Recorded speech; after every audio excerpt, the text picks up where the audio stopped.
everybody. Welcome to this special screening of W. Do I need to introduce him? Do we know who he is? Oliver Stone. Thank you so much for joining us, Oliver. My pleasure, Amanda. I'm so happy to be here. This film, you started in May, and now you're promoting it. Incredible turnaround. Why so fast? There was a heat about Bush. He's leaving office, and I think he's a very important man. I think he changed the world, and I think it's time we get his story out there. And I think his ghost is going to be around for quite a while. What about Axis of Evil? Axis of Evil? Evil? Yeah, I like the ring of that.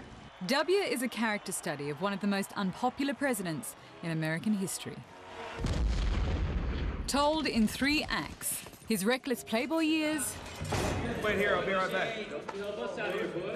his aimless loser years, You disappoint me, Junior. Deeply disappoint me. and the war-driven presidential years that have defined him. All right, way to go! Surprisingly, this W is a lot more likeable than Stone fans might have expected.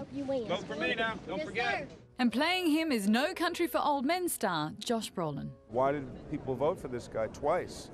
You know, why? I don't understand when he has such a negative impact on the world at large, and it's kind of amazing, and that was the big question for me. I wanted to know, for me.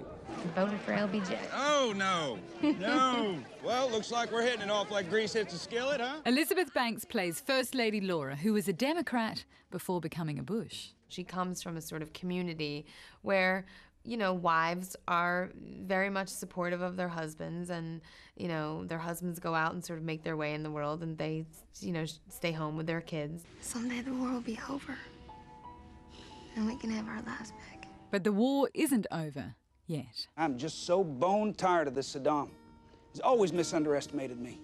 I can't remember who made the joke, Oliver, but somebody said that this film is basically a sequel to Natural Born Killers. Natural Born Killers 2. I said that jokingly.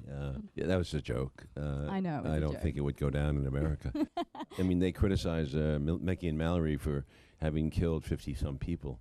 But think about the consequences of Mr. Bush's administration, and it's far more than 50. He is a natural-born killer.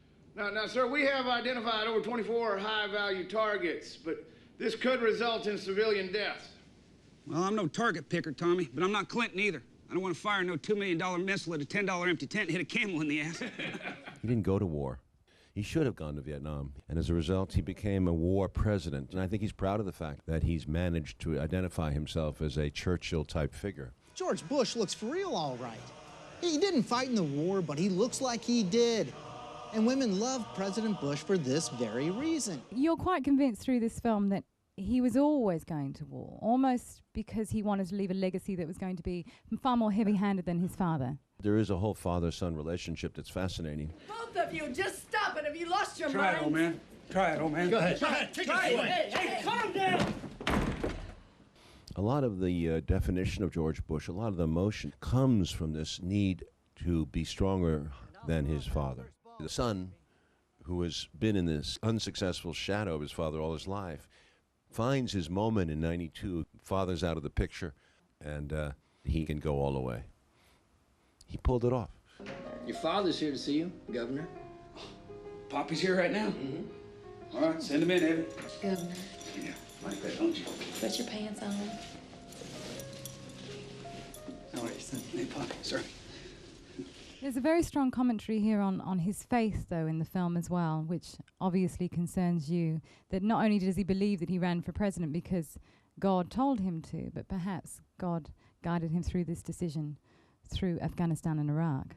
The truth is, I don't want to run. I mean, it's like Moses. You know, I mean, he wasn't a very good speaker, but finally, he just knew. He claims he's born again, and I take a man's faith at prima facie in the film, face value. The first tenet of evangelical religion is to die, is to, so to speak, give up yourself. George Bush is no longer alive. You're born again. George Bush is dead. Give up your ego for Lord Jesus. And yet you see after that he has a giant ego. I am the decider. I shape everything. There's an insecurity at the root of his ego. So it's very hard for me to reconcile his evangelical position with his ego. Keep your ego in check. You know, because remember, I'm the president. I'm the decider. especially since World War II, we've seen a rise in presidential power. Do you think there'll be a move in America to curb that in any time soon, or do you think that as long as there's the perceived threat of terrorism from abroad that presidential power will be almost unlimited? You know, it's going to be very hard to go back. And how do you get rid of the eavesdropping? How do you get rid of the Patriot Act? How do you get rid of Homeland Security Bureau, which is a waste of money? How do you get rid of this ridiculous reorganization of intelligence? How do you get rid of the war on terror?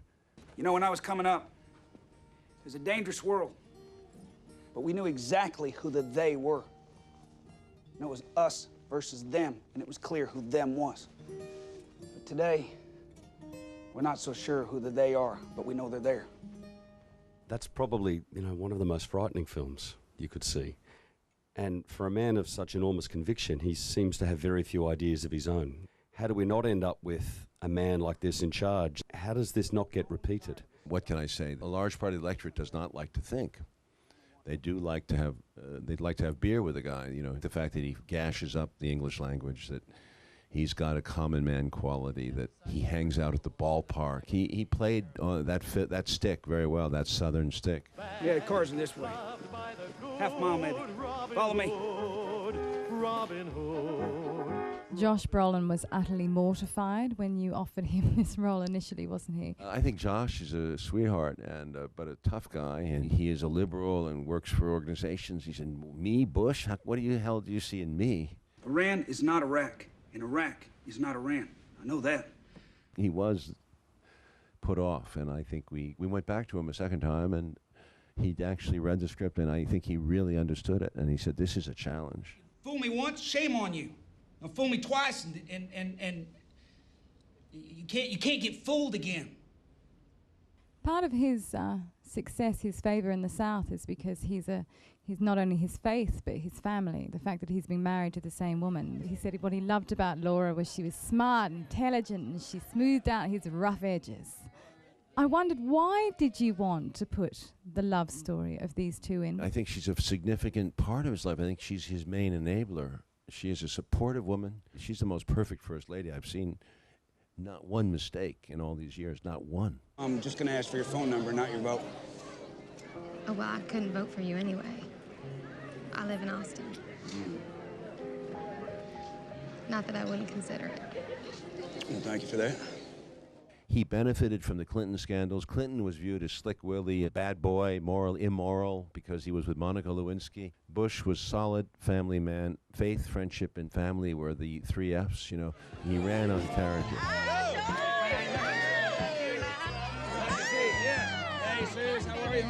Good to see you. Skeeter. Hey, what's up, Bush? Now, you could have done this film the first time he was elected. He's had now 2 terms. Why not make this film earlier? I just don't think the research was solid. You know, I think you're expecting too much.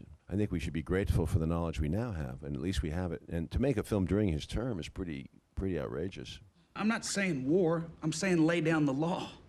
How difficult did you find it to create a sense of rising conflict and dramatic tension within the film, because we know the character so well and we're so immediate to the events that are being portrayed? Of course, we're dramatizing it. The Cheney lunch with Bush is invented, but it's based on all these things we know happened. We had to concretize the 1% doctrine, which is abstract theory, into a salad, a piece of salad in a sandwich. That's the kind of issues that you have in a drama.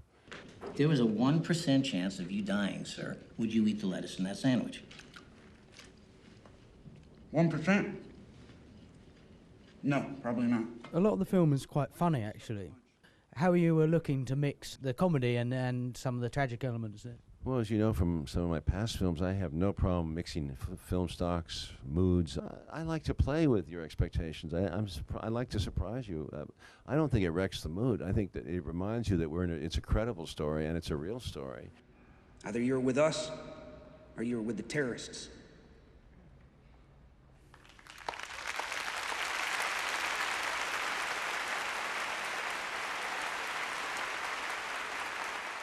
Do you think this will change anyone's perception of George Bush? That depends on your judgment. I don't think that hatred or love of George Bush is a solution. The more you hate him, the harder he's going to become. But that polarization has not worked for our country.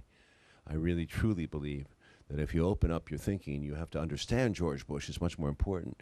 And I think I understand him far better. And I think Frankly, somebody asked earlier, a liberal activist friend of mine who is a celebrity said to me after the screening, I never in my life thought I'd have a drop of compassion for George Bush, but I did in this film. I don't want to sound like I haven't made no mistakes. Yeah, I'm confident I have. It's just I haven't, you know, maybe I'm not as quick on my feet as I should be in coming up with one.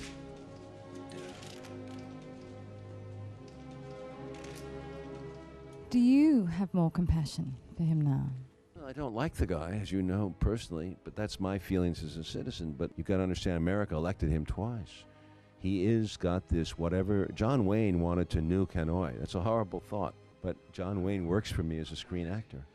And I think there is the same relationship with this movie star president that we had, where you like the guy for his cantankerousness, his conviction, he won't back down. So, you know, compassion is not liking. Compassion is understanding.